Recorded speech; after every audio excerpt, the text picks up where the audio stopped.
The only attempt to conserve marine vegetation, which is also dwindling, has to do with the mangroves in Lamu area. Everywhere else is marine exploitation with zero conservation or critical vegetation regeneration. Let us be firm against pollution. We have to be firm on a single-use plastic ban in order to reduce the non-biodegradable waste entering the marine environment and undermining blue economy. There must be a clear understanding by all, including investors, that there can be no blue economy, or any economy for that matter, through pollution. We must all understand that economic development can't be built on environmental degradation. Only healthy waters will generate wealth. For eternity, we have tended to see and treat our water bodies, including the lakes, rivers, and oceans, as obstacles and dividing lines between communities, regions, and nations. This has to change. We must begin to see Lake Victoria, Turkana, Tana River, Indian Ocean as seaways and links to other people, countries, and other markets.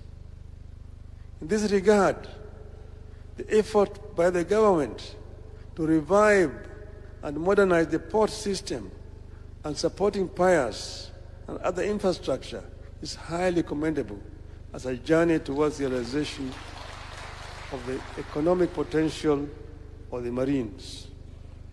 Your Excellency, the fish stocks in the lake here had been actually dwindling.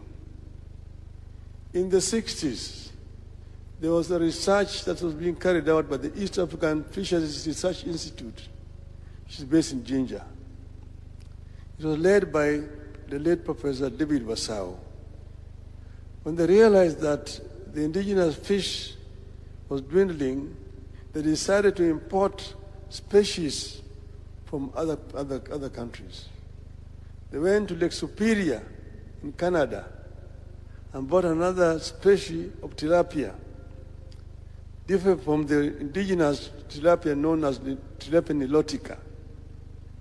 They bought another one, which is original ngege. They bought another one, which they bought in the lake. It was called nyamami, or giaba.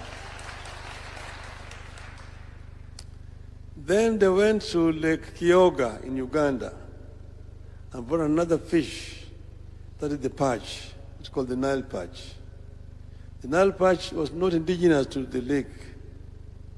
It was imported from Lake Kyoga. But the Nile perch has a history. It was originally not a freshwater fish. It was in the Mediterranean.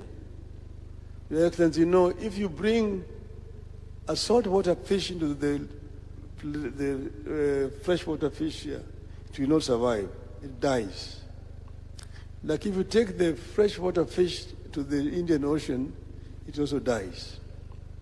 But this Nile perch moved from the Mediterranean into the Nile Delta, where the water, fresh water coming with the river, mixes with the water from the sea.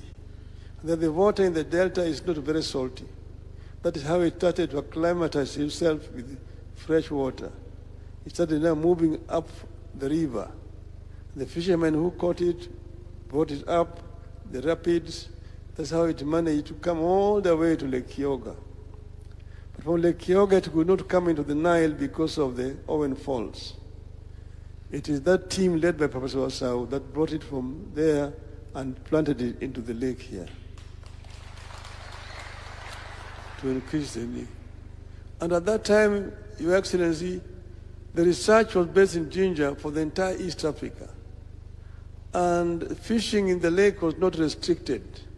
Kenyan fishermen could go and fish in Uganda waters and also Tanzania waters. Jinja for the entire East Africa. Fishing in the lake was fish in Uganda waters and also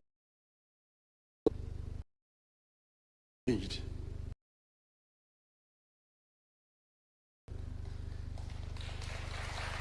Your Excellency, in 1971, there was a coup in Uganda, and a madman called Idi Amin took power.